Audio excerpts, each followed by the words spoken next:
Please do more Masks content soon. This video makes me want to play real bad, but the villain creation, especially the conditions aspect, is not making sense to me. Well, it's about a month late, but I got you. Okay, first, let's get the self-explanatory shit out of the way. The first thing you want to do when you're making a villain for Masks is come up with a concept and then a name, and then, if you're following the rulebook, figure out which generation that villain belongs to. Now, for the longest time, I thought the whole generation aspect of NPCs was incredibly stupid. But as I started to run more games and play more, I began to realize that the generation of an NPC provides the framework for which other characters within the fictional world view that NPC. So if you make a character a part of the golden age, characters around them are probably going to treat them like a geriatric. They're going to say a lot of back in my days, and everyone around them is going to be like, okay, old man, whatever you say. Silver Age characters are often seen with a sort of reverence. They're the top of the food chain, and they often have just incredibly powerful superpowers. And Silver Age villains are often seen as these like giant, humongous, apocalyptic threats. Darkseid's kind of the ultimate example of this.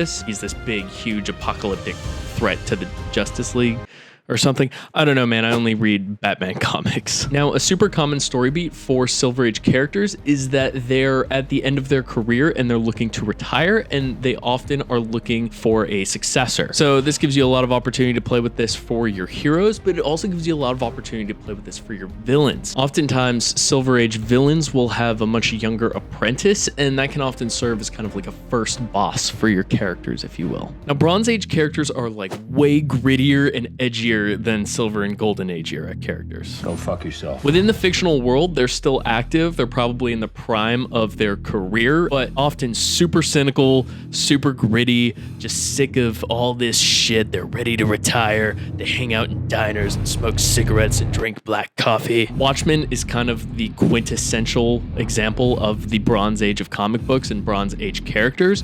And spoiler alert, Ozymandias is like the quintessential Bronze Age villain. Now, modern day characters tend to be, well, modern, for lack of a better term. If you do make a modern villain, make sure that you really kind of lean into the aspects of modernity. Some ideas you could steal are that your modern day villain is streaming all of their heinous deeds on Twitch, and they're obsessed with their social media following. It would actually, I think, be really funny if you had a villain who had beef with one of your heroes because they had more Instagram followers than they did.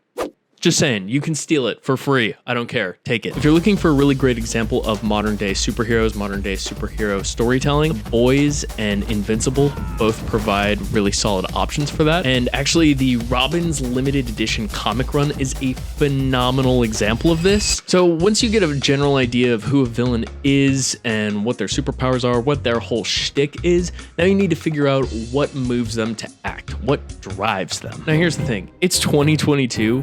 Villains being evil for the sake of being evil is really freaking lame, done to death. Nobody wants that. If you really want to impress your super sophisticated, media literate players, give your villain a drive that is super relatable. I mean, I don't know how many times when I was watching the Batman, I was like, you know, the Riddler's kind of right here. Of course, you can make your villains evil just for the sake of being evil, but if you do that, you're really limiting yourself with what you as a GM can do and how your players can interact with the villain. It's pretty hard for the heroes to try to comfort and support a villain whose only motivation is fuck you. So now that we have a rough idea of who our villain is, we need to get into the mechanicals. And the first mechanical that we need to get into is creating our villain moves. Moves in Powered by the Apocalypse games are kind of weird, and it's a word that's said far too often, but basically a villain move is just what the villain can do. Like the rulebook suggests, you want to prep around 3 of them and be as direct as possible with the name of the moves. Typically when I'm prepping villains, I prep moves based on what cool things I'd like to see the villain be able to do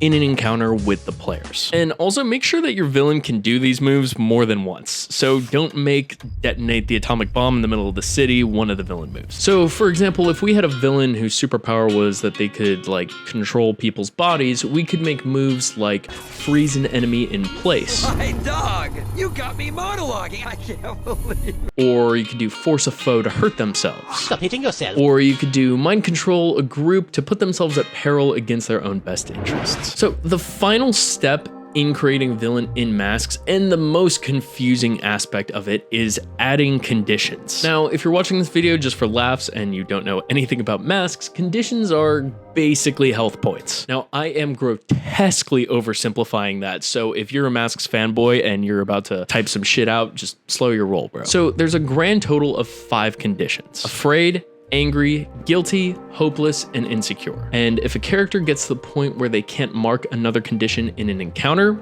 aka they get hit 6 times, they are out. Now, if you read this in the rulebook, it says give your villains up to 5 conditions. Rulebook words this incredibly poorly. What you're really doing is you're giving a villain the ability to be inflicted with whatever conditions you give them. So if we give a villain afraid, hopeless, and insecure, we're giving them the ability to get any of those conditions before they flee the encounter. Another way of looking at it, and what you're really doing, is you're determining how much depth that villain can have as a character. Because the more conditions you give them the ability to have, the more opportunities you're giving them to act and react around the characters while afflicted by those various mental states. That's how you build character depth. Now, like the rulebook says, you can give a villain the ability to be inflicted by up to 5 conditions. A villain that can get 1 condition is like a bottom tier gangster that Batman kicks the shit out of in the first 10 minutes of the movie.